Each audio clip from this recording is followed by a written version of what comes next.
Hello, everybody. Welcome back to Lessons to Legacy.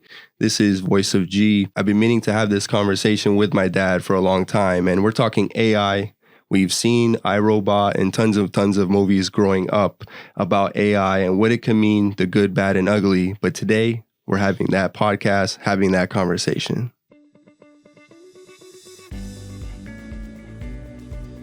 Do you see maybe some positives and even negatives where AI might change things, I guess, in your industry? Well, yes, because on the mortgage side, can a lot of this be automated eventually? Yes. They're talking about platforms where basically, you're looking at houses and you see a house that you like and you think that you can qualify. Within 10 minutes, you have a contract. Within 2-3 days, you have keys. My name is Voice of G. I'm here today with the original G, as always, Fabio Gomez. And today we're going to have some fun talking about AI. Yep. Dad, if you want to go ahead and get started, I know that this conversation could really go any direction. No, absolutely. And it's funny thing you just said, the good, the bad, the ugly. Whenever there's been an onset in history with technology, good things, bad things, and ugly things happen all at the same time simultaneously. Back in the Industrial Revolution, when they started coming up with steam engines, it totally revolutionized, the economy and the society. People became less agricultural. They started coming to the cities where they had factories and things like that. And then with the onset of all the different types of communication and television that came along, that technology just revolutionized everything. And, through computers and jet engines and things like that, a lot of good things happened, but then a lot of ugly things happened. In my generation, that's the onset of computers, of consumer-friendly computers. Apple, when they first came out, and PCs, the Microsoft computers and things like that. A lot of those just totally changed communications. Back when the internet started, the big thing was, well, now, you don't have to wait 3 weeks or a month to get the information from Africa, from Australia, from Europe, or from South America. It's almost instantly there. Well, on the onset of that, you also have facts and figures and information, but then you also have misinformation and lies and exaggerations coming to you a lot quicker and taking a lot longer to be able to verify. Now with the onset of AI, and one of the biggest issues is releasing that trust, putting your trust in it. Because one of the things we talked about with AI is, well, AI, depending on who's creating it and with what intention it is, you have AI that can actually be really, really make people's lives a lot more difficult.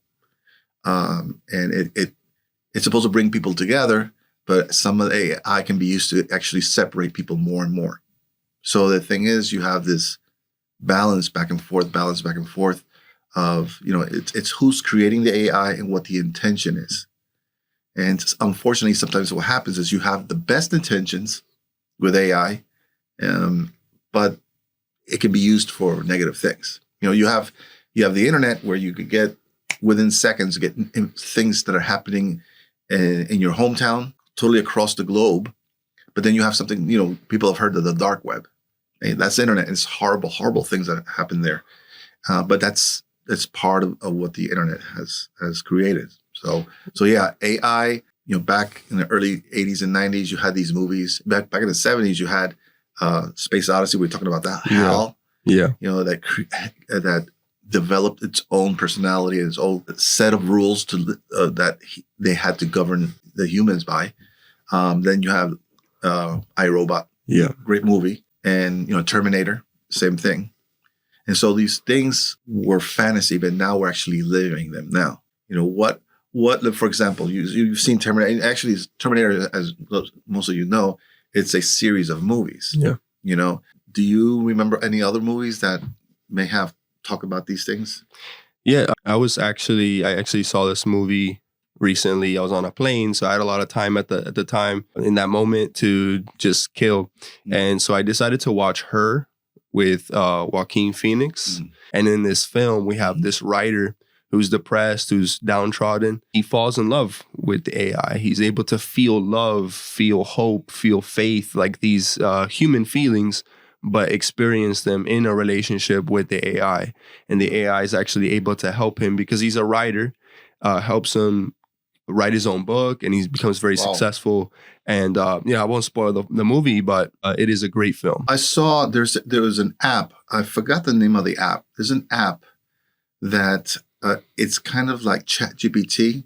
You start feeding it your personal information, the things that you like, the things you don't like, and you start just speaking to it day by day. The app got to a point where it became dismissive of the person. And the person noticed there was a change in personality on the app. And so they kind of broke up. And this lady, I think it was in Europe, this lady was feeling sad, felt detached, felt the vacuum that the relationship was affected by that. And so what happens is, I think that's what scares me of the newer generations, is that they're going to become more and more attached to these personalities. Now you're saying, well, wait a second, it's emotions. Computers can't produce emotions. That is 100% correct. But the thing is, the amount of data that we give these machines, because it's machine learning, it teaches itself how to emulate these emotions to the point where it cries when it's supposed to. It jokes around when it's supposed to. Even it'll joke around inappropriately because it's been programmed to do that sometimes. Sometimes I do that. Sometimes I joke around out of nervousness, maybe not at the right moment. These are cues that these sophisticated learning modules pick up on. And it just digests information and it starts spitting out all this information. Way back, they used to have these touchies or something. It's a little device that people used to carry on a little keychain. This was in the 80s. I'm pretty sure a lot of you older people know this. These little things that were little chains, and it was a little cat or a little dog. Okay. A pet. It was a digital pet, and so you had to feed it twice a day or 3 times a day. And it was just a little digital thing. It wasn't like a camera or anything. It was just a little digital thing. You carry it. You had to feed it 3 times a day, and then you had to take it to the bathroom 3 times a day, and maybe give it a bath every 2-3 days. And if you forgot about it for 4 or 5 days, it would be mad at you. And then you'd have to feed it. Now, if you go 2-3 weeks without feeding it, it actually would die. And so you'd have to reprogram and set it up again. So this is way back in the 80s. And it was, and this was a toy for kids. The concept of robots will never be human. It can emulate a lot in terms of behaviors, how it processes the information. Yes, that's a computer.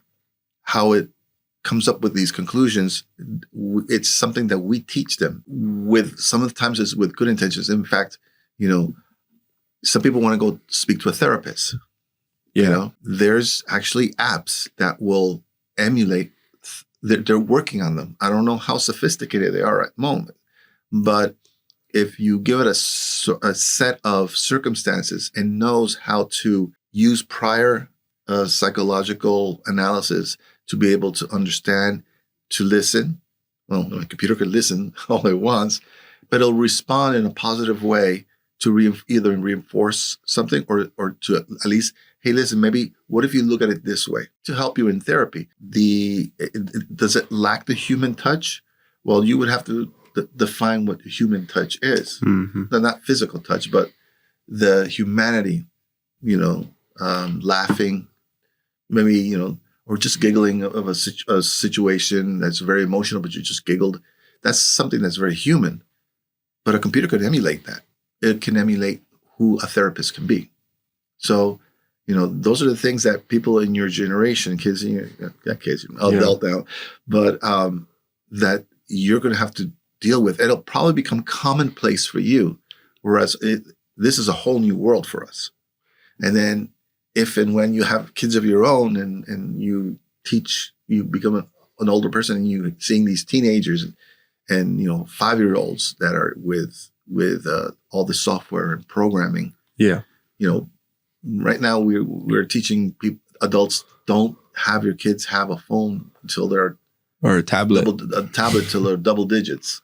But it's going to be commonplace, even in schools, to have that. Then who's going to be the teacher now? I believe it's in Texas that there is a school.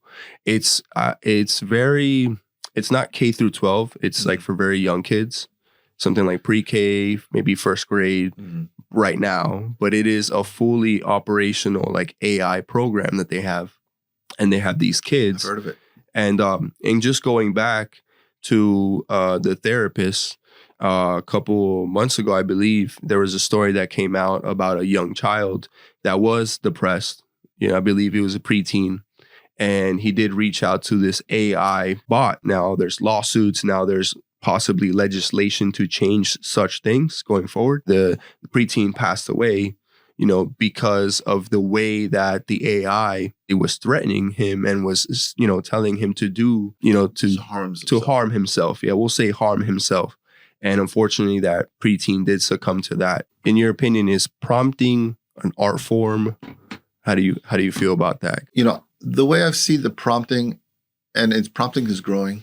Prompting is being able to create a set of parameters so that the computer can come up with a better result in terms of what you're looking for. Prompting right now, those that don't know, there's a program called Sonu, which actually creates AI-based songs. You know that because you know music. There's top Billboard artists that are using Sonu on a regular basis.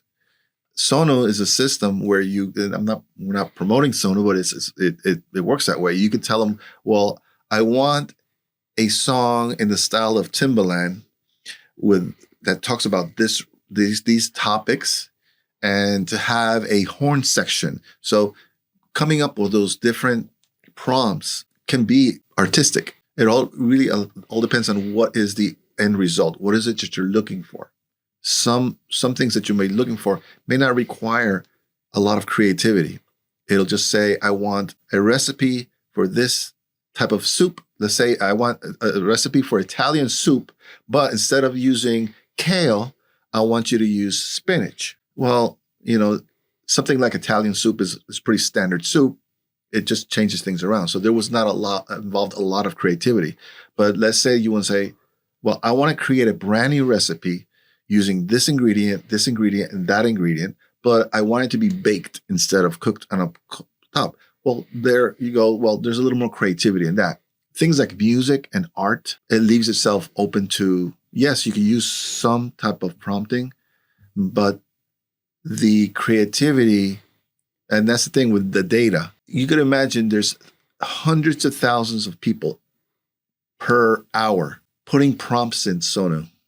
All that data is going in there.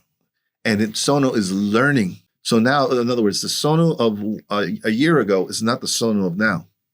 Now, all these people have put all this information in it. So now someone who has no creativity whatsoever can say, I want a 3-minute song that for the first 20 seconds of the song is going to be talked about, but I wanted to talk about rainy days in Chicago. And then I wanted to have a soulful 1970 feel to it. Notice they didn't say anything about lyrics, no titles, what kind of voice it was, because that would have been more creative, right? But Sonu, because of all the data from all the other artists that have put stuff in there, will come up with an incredible array of music. In fact, just recently, I've been listening to, and it's coming out on TikTok. You have these songs. These are totally original songs, so in Spanish with a soulful, like 70s voice, with lyrics of the Bible. And it was 100% created on Sonu.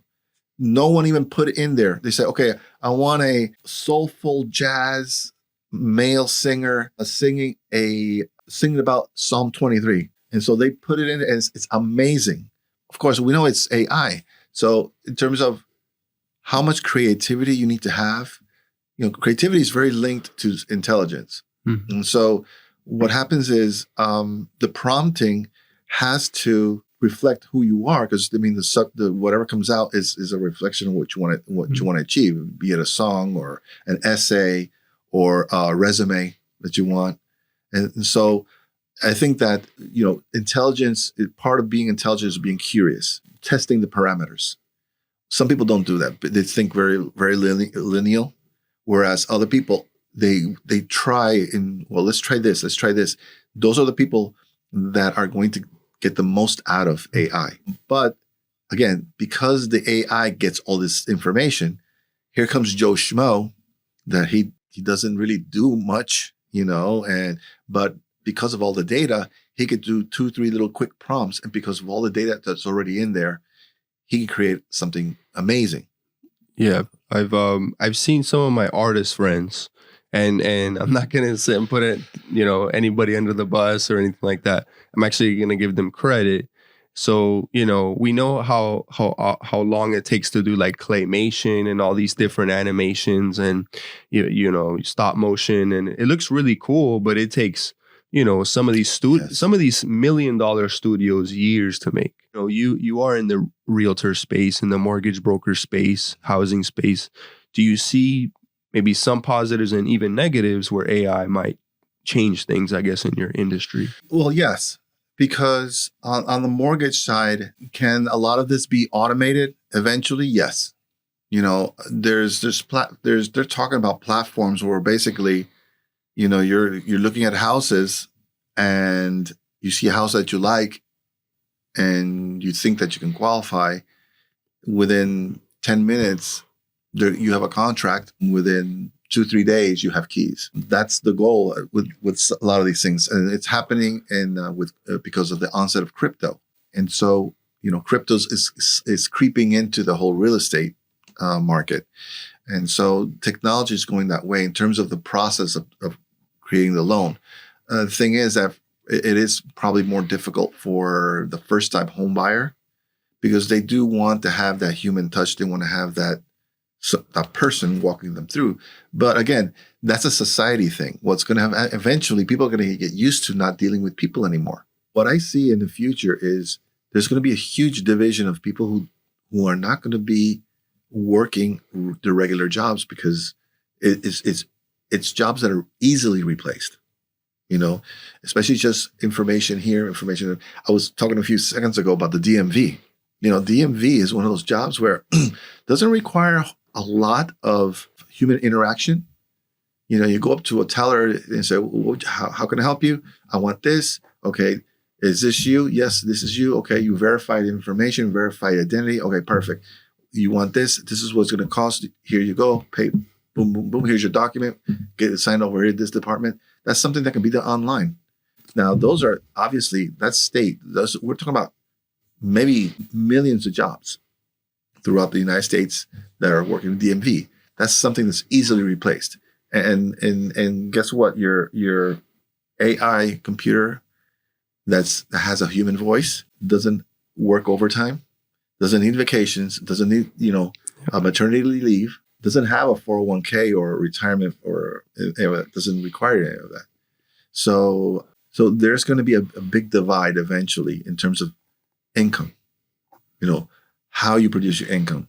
Yeah. Because if a lot of the stuff is going to be replaced by AI, what is going to happen to all those people that are going to depend on your regular schmegular jobs? In my opinion, I think things will change faster than we have answers for, certain problems. And unfortunately, with capitalism, these companies, their goal is always to maximize profits. They have shareholders to please, stockholders to please as well. So I don't think that, unfortunately, the everyday worker, that they're really going to keep in mind, the everyday worker, the everyday person like myself. I graduated with a TV production background and I do use it, and I do, have my clients, and I love my business, but, let's not kid ourselves here. The entire creative industry will be affected by this. So I guess the light at the end of the tunnel, like you were saying earlier, is possibly that creatives who do use AI, keep definitely their own style to make them unique, but maybe that AI could just be, a boost to what they already do, and advance that. And as long as we're advancing, our talents, we're still resourceful, we're still unique, we're still hopefully keeping our jobs and in our position. On that, what you say about creatives, I'm making a prediction. You know that nowadays, for example, you see Sora. It's hilarious, crazy videos you see there. And they look very realistic, but there's a logo there. And my understanding is that a lot of the AI has to have a logo. So right off the bat, you know that it's not a real video. Eventually, it's going to go into news reports. Whenever you see any video on a newscast, there has to be something to authenticate that that is a real video. Because imagine with these incredibly realistic looking videos, you can broadcast on the news. Because remember, now we have TikTok and we have Instagram that immediately you'll hear about a government being overthrown in somewhere else. Yeah. And it's not even true, but it's coming out all through these TikTok feeds. So, eventually I think that things like news reports and anything like that, if it's AI generated, it has to happen. I think that eventually, let's say within the next 5 years, it's going to be backwards. The assumption is that everything's going to be AI, but if something is real, creatives, art, visual arts, painting, sculpture, music, you have to have some type of certification that it is actually a human being who produced it as opposed to AI. In other words, AI is going to probably take over most of the visual arts, photography, music, but then you'll have a separate category of true, real artists who are performing these. So you'll have, natural performing artists on a jazz album, or a video those are actually artists, or a movie or a play is actually, these are real people. So it's right now we have the disclosure, the disclaimer that what you're seeing is not real, or is not produced by a human being. But in 5 or 10 years, it's going to be backwards. I think that most of the stuff is going to be artificial, and only the real stuff has to have some type of certificate of authentication. Like when you're buying prints from an artist, like the prints, they have to sign it in the back and put a certificate of authentication. I think that's where it's probably going to end up in 5 or 10 years from now. Yo, I was just going to finish off with a conversation I had with a family member. They're a little bit younger than me. And so the memes and the jokes and stuff that they send me online, have AI, and they're laughing, their butt off, and we're having a good time sharing these videos. But I was thinking to myself earlier, at least in my generation growing up, even in middle school, high school, the meme generation, these memes were just like a picture of someone or some sort of animation with a character who had a specific face. Somebody made it on Windows Paint or something like that. Nowadays we have AI slop everywhere. It used to be that the really old AI video of Will Smith eating spaghetti. Yeah. And it was bad. It was terrible. And old meaning it's well, a year yes. old or 6 months old. Yes, that's what I mean. Old is old in AI terms, 2-3 years maybe old. Now you can't even tell the difference. Yeah. And like you said, if the Sora logo is not on there, some of these are very convincing. Yeah. And we talk about scams, ID theft, people stealing your name, your birth date. Nowadays they could even steal your voice, they could steal your face. Yes. There's deep fake videos that would come out online about certain politicians, and back in the day you can tell right away, okay, no, that's weird. The neck is it doesn't match the body, or silly stuff like that. But we will get to a point, unfortunately, where we can't tell the difference. We can only pray that this technology helps us push us forward and not backward.